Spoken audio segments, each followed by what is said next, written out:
36 साल से बैठे हैं सर। 12 तारीख को नोटिस दिया था सर। 12 तारीख को बुनियादी हुई थी कि 3 दिन में आप दुकान खाली कर लीजिए। उसके बीच में हम कोर्ट भी गए हैं। कोर्ट में हमारा मंगलवार का कोर्ट में हियरिंग का केस पेंडिंग है। उन्होंने हमसे एफिडेविट मांगे हैं कि आप 1986 के बैठे हैं, वो हमारे को डॉक्यूमेंट प्रोवाइड करिए।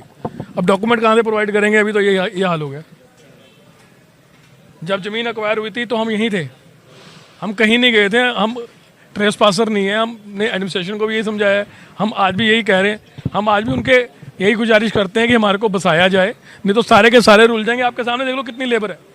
बात भी हुई है प्रशासन से कि कहाँ पे आपको जगह दी जाए? अभी कुछ नहीं जी, अभी कोई किसी तरह की वो नहीं है। कोई लिटरली कोई रोकने की कोई बात हुई है? अभी कोई बात नहीं हुई जी। सिर्फ और सिर्फ ये अब कोऑपरेट कर रहे हैं कि जो चादरें खोल रहे हैं, जो सामान निकाल रहे हैं, हम उनके ऊपर अभी ड्राइव नहीं कर रहे। सिर्फ उनकी तरफ से ये आश्वासन है। टोटल कितनी शॉप? 116 शॉप्स हैं जी। पर ये माल भी हमारा टूट के ही जा रहा है। आपके सामने ही है क्या हाल है, देख लो जी क्या हाल है, आप ले लीजिए। सर कितने के वर्कर और कितनों का नुकसान ज़्यादा आप मानते हैं? कितना नुकसान? सर 116 दुकानदार तो आ गए सड़क पे।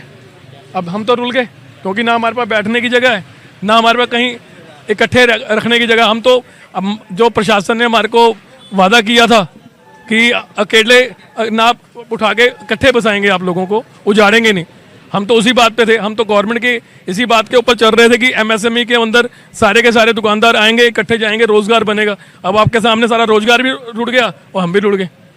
और 36 साल से बैठे हैं और गवर्नमेंट को टैक्स भी दे रहे हैं, रेवेन्यू भी दे रहे हैं और गुजारिश भी कर रहे हैं कि हमारे को रिहेबिलिटेट किया जाए। चंडीगढ़ की सबसे पुरानी फर्नीचर मार्केट है ये, और 4 से 5 हज़ार बंदा रोटी खा रहा है, सब सड़कों पे आ गया। चुनाव से पहले सांसद मनीष तिवारी ने भी आपसे वादा किया था कि जो ये मार्केट जो है यहाँ से नहीं हटाई जाएगी। इसके बाद भी जो है यहाँ पर क्या सांसद से आपकी कोई बातचीत हुई? आपके सामने ही है, देख लो जी। अब मैं क्या कह सकता हूँ? कोई मांग है आपकी प्रशासन? मांग तो यही है कि हमारे को रिहेबिलिटेट कर दिया जाए जी। हम तो यही अभी भी यही कह रहे हैं कि हम बस जाएंगे तो गवर्नमेंट को भी रेवेन्यू आएगा। हमने तो मेंटली प्रिपेयर किया था, जो ऑक्शन में हम तो पैसे इकट्ठे करने शुरू कर दिए। लोगों ने लिमिटें बनवा ली, लोगों ने ब्याज पे पैसे लेने शुरू कर दिए। ब्याज पे पैसे लेके दिवाली का काम कर रहे थे। अब ये दिवाली का काम ये हो गया, देखिए कैसे जा रहा है सामान। तो लुट गए हम तो। 4 दिन में 5 दिन में तो घर भी नहीं खाली होता सर। 116 दुकानें कहाँ जाएंगे? लगभग कितने का नुकसान हुआ? अब तो सर, अब तो जब दुकानदार भाई बैठेगा इकट्ठा तब बताएगा ना उसका कितना नुकसान हुआ है। नुकसान तो ऑलरेडी है। इसको लेकर कोई बैठक भी होगी आपकी? सर अभी तो ये जो ड्राइव है उसको किसी तरह मतलब संभल जाए, तो उसी के लिए लगे हुए सारे के सारे प्रयास कर रहे हैं। हम तो प्रशासन से ये गुजारिश करते हैं, पार्टी से भी, बीजेपी पार्टी से भी ये गुजारिश करते हैं कि हमारे बारे में कुछ सोचा जाए, हमें ना रोड़ा जाए। कम से कम हज़ारों परिवार के बारे में तो सोचा जाए। रोजगार बनाने की बात करती है गवर्नमेंट, तो हमारे रोजगार ही रुड़ गए। ਅਲਟੀਮੇਟਮ ਅਸੀਂ ਦਿੱਤਾ ਸੀਗਾ ਆਪਣੇ ਆਪ ਖਾਲੀ ਕਰਨ ਦਾ। 13 ਤਰੀਕ ਤੋਂ ਲਗਾਤਾਰ ਮੁਨਾਦੀ ਵੀ ਕਰਾ ਰਹੇ ਸੀ। ਕੁਝ ਲੋਕ ਖਾਲੀ ਕਰਕੇ ਚਲੇ ਗਏ ਸੀ, ਮੋਸਟਲੀ ਸਭ ਨੇ ਫਰਨੀਚਰ ਤੇ ਕੱਢ ਲਿਆ ਹੈਗਾ।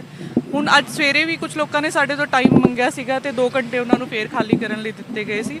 ਉਸ ਤੋਂ ਬਾਅਦ ਹੁਣ ਕਾਰਵਾਈ ਫਾਈਨਲੀ ਸ਼ੁਰੂ ਕੀਤੀ ਗਈ। ਜਿਹੜੇ ਪ੍ਰਧਾਨ ਹੈ ਇੱਥੇ ਦੇ ਉਹਨਾਂ ਦਾ ਕਹਿਣਾ ਹੈ ਕਿ 12 ਤਾਰੀਖ ਨੂੰ ਜਿਹੜਾ ਕਿ ਇਹਨਾਂ ਨੂੰ ਨੋਟਿਸ ਦਿੱਤਾ ਹੈ ਕਿ ਬਹੁਤ ਕਮ ਸਮੇਂ ਸੀ ਕਿ ਸਮਾਨ ਜਿਹੜਾ ਕਿ ਨਹੀਂ ਜੀ, ਇਹ ਤੇ ਤੁਹਾਨੂੰ ਪਤਾ ਹੋਏਗਾ ਪਿਛਲੇ ਸਾਲ ਵੀ ਅਸੀਂ ਫਰਨੀਚਰ ਮਾਰਕੀਟ ਨੂੰ ਖਾਲੀ ਕਰਨ ਦਾ ਪ੍ਰੋਸੀਜਰ ਸ਼ੁਰੂ ਕੀਤਾ ਸੀਗਾ ਤੇ ਉਹਨਾਂ ਨੂੰ ਇਹ ਪਤਾ ਸੀਗਾ ਕਿ ਕਾਰਵਾਈ ਕਿਸੇ ਵੀ ਟਾਈਮ ਤੇ ਹੋ ਸਕਦੀ ਹੈ ਤੇ ਟਾਈਮ ਟੂ ਟਾਈਮ ਸਾਡੀ ਇਹਨਾਂ ਦੇ ਨਾਲ ਗੱਲ ਵੀ ਹੁੰਦੀ ਰਹੀ ਹੈ। ਅਸੀਂ ਇਹਨਾਂ ਨੂੰ ਤਿਆਰ ਰਹਿਣ ਨੂੰ ਕਿਹਾ ਸੀਗਾ ਤੇ ਇਹੋ ਜਿਹੀ ਗੱਲ ਨਹੀਂ ਹੈ, ਸਭ ਦੇ ਨੌਲੇਜ ਸੀਗਾ ਤੇ ਇਹ ਇਹਨਾਂ ਨੂੰ ਕੋਈ ਇਹ ਨਾ ਰਵੇ ਕਿ ਟਲ ਸਕਦੀ ਹੈ, ਨਹੀਂ, ਉਹਦੇ ਲਈ ਵੀ ਅਸੀਂ ਇਹਨਾਂ ਨੂੰ ਬਾਰ-ਬਾਰ ਇਨਫੋਰਮ ਕਰਦੇ ਰਹੇ ਹਾਂ ਕਿ ਹੁਣ ਇਸ ਵਾਰੀ ਪ੍ਰਸ਼ਾਸਨ ਸਖਤ ਹੈਗਾ, ਅਸੀਂ ਇਹਨੂੰ ਖਾਲੀ ਕਰਵਾਉਣਾ ਹੀ ਹੈ ਤੇ ਤੁਸੀਂ ਪੀਸਫੁਲੀ ਖਾਲੀ ਕਰ ਦਿਓ। ਨਹੀਂ, ਫਿਲਹਾਲ ਨਹੀਂ ਕੋਈ ਰਿਹੈਬਿਲਿਟੇਸ਼ਨ ਦਾ ਕੋਈ ਨਈ ਜਗ੍ਹਾ ਦਿੱਤੀ ਗਈ ਹੈਗੀ ਤੇ ਇਹਨਾਂ ਨੂੰ ਆਪਣੇ ਲੈਵਲ 'ਤੇ ਹੀ ਜਗ੍ਹਾ ਲੱਭਣ ਲਈ ਕਿਹਾ ਗਿਆ ਹੈਗਾ। Law and order the Ki situation ਹੈ? ਲਾਅ ਐਂਡ ਆਰਡਰ ਦਾ ਜੀ ਸਭ ਕੁਝ ਅੰਡਰ ਕੰਟਰੋਲ ਹੈਗਾ। ਸਾਡੀ ਤਕਰੀਬਨ 1000 ਦੇ ਆਸ-ਪਾਸ ਦੀ ਪੁਲਿਸ ਹੈ ਜਿਹੜੀ ਉਹ ਅੱਜ ਇੱਥੇ ਤੈਨਾਤ ਕੀਤੀ ਗਈ ਹੈ। ਕੋਈ ਐਸੀ ਇੰਟੈਲੀਜੈਂਸ ਨਹੀਂ ਹੈ। Everything is peaceful, everything